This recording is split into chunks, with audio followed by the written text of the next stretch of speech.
बांग्लादेशी फौज के पूर्व अधिकारी, नाम है कर्नल ओली अहमद, जो मौजूदा वक्त में बांग्लादेश की सियासत में हाथ आजमा रहे हैं। लिबरल डेमोक्रेटिक नाम से एक पार्टी चला रहे हैं। इन्हीं कर्नल ओली ने एक सियासी मंच पर ऐलान किया, सीधे हिंदुस्तान को चेतावनी दी और जानते हैं क्या? एटम बम से हमला करने की, बांग्लादेश से न्यूक्लियर वेपन लॉन्च करने की, ठीक उसी तरह जैसे पड़ोसी मुल्क पाकिस्तान के पूर्व मंत्री शेख रशीद किया करते थे। ऐसे में सवाल सबसे बड़ा यह खड़ा होता है कि जिसने एटम बम का आज तक दीदार तक न किया हो, क्या वो एटम बम से भारत पर प्रहार कर सकता है? देखिए, एक मुल्क जिसका वजूद दुनिया के नक्शे पर हिंदुस्तान के चलते आया, एक मुल्क जिसकी आजादी के लिए हिंदुस्तानी सैनिकों ने अपना लहू बहाया। आज की तारीख में उसी मुल्क का एक कर्नल हिंदुस्तान को एटम बम की गीदड़ भभकी दे रहा है, भारत पर एटमी हथियारों के इस्तेमाल की वार्निंग दे रहा है। वो भी अपने दम पर नहीं, बल्कि अपने मित्र देशों के दम पर। यकीन ना हो तो आप खुद सुनिए। বাংলাদেশের সাথে পাঙ্গা দিলে এটা খুব কস্টলি হবে। আমি কয়েকটা মিটিংয়ে বলেছি, অ্যাটম বোমার ভয় দেখায়েন না, নিউক্লিয়ারের ভয় দেখায়েন না। আমাদের অনেক বন্ধু রাষ্ট্র আছে যাদের কাছে নিউক্লিয়ার বোম আছে এবং তারা দিতে রাজি আছে। कहीं ये पाकिस्तान वाले शेख रशीद तो नहीं है ना? अरे नहीं जनाब, इनका चेहरा तो शेख रशीद से बिल्कुल नहीं मिल रहा, लेकिन हाँ, बयान जरूर शेख रशीद टाइप है। अरे वही पाव पाव भर के एटम से हिंदुस्तान पर हमले वाला।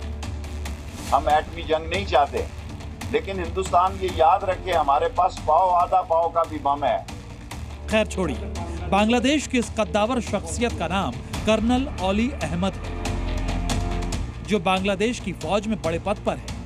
मगर गौर करने वाली बात यह है कि कर्नल ओली ने खुद तो कभी जंग लड़ी नहीं, एटम बम दागना तो छोड़िए, उसे देखा तक नहीं।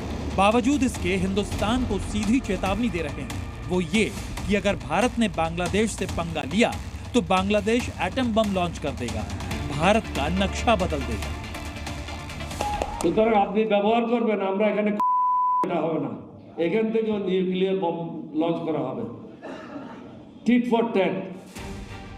अरे जनाब, शायद आप भूल गए कि घुटनों के बल बैठकर झोली फैलाने से भीख मिलती है, एटम बम नहीं जो कहीं दाग दिया। लेकिन नहीं, कर्नल ओली को लगता है कि अगर भारत बांग्लादेश के बीच तनाव बढ़ा तो अपने मित्र देशों से एटम बम मांगेंगे और हिंदुस्तान पर पलक झपकते ही दाग देंगे। বাংলাদেশের সাথে পাঙ্গা দিলে এটা খুব কস্টলি হবে। আমি কয়েকটা মিটিংয়ে বলেছি, অ্যাটম বোমার ভয় দেখায়েন না, নিউক্লিয়ারের ভয় দেখায়েন না। আমাদের অনেক বন্ধু রাষ্ট্র আছে যাদের কাছে নিউক্লিয়ার বোম আছে এবং তারা দিতে রাজি আছে। সুতরাং আপনি ব্যবহার করবেন হবে না, এখান থেকে নিউক্লিয়ার বোম লঞ্চ করা হবে, টিট ফর ট্যাট। यकीन मानिए, जिस तरह से बांग्लादेश में हालात बने हुए हैं, जिस तरह वहां कट्टरपंथी मौलाना, यहां तक कि आतंकी संगठनों से जुड़े लोग एक्टिव हुए हैं, उससे यह साफ हो चुका है कि अब बांग्लादेश भी पाकिस्तान के नक्शे कदम पर चलने लगा है।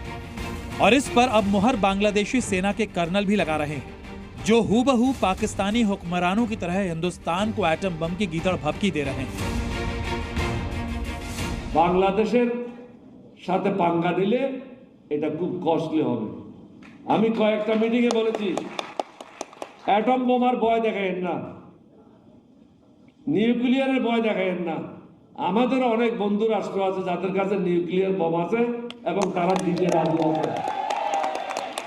সুতরাং আপনি ব্যবহার করবেন এটা হবে না, এখান থেকে নিউক্লিয়ার বোম লঞ্চ করা হবে, টিট ফর ট্যাট। एक तरफ बांग्लादेशी सेना का कर्नल एटमी हुंकार भर रहा है, तो वहीं दूसरी तरफ बांग्लादेश का एक मौलाना खुलेआम बांग्लादेशी हिंदुओं के नरसंहार का दावा कर रहा है। यकीन मानिए, यही कट्टरपंथी जहरीले मौलाना, सेना के अधिकारी बांग्लादेश का बेड़ा गर्क करने वाले हैं।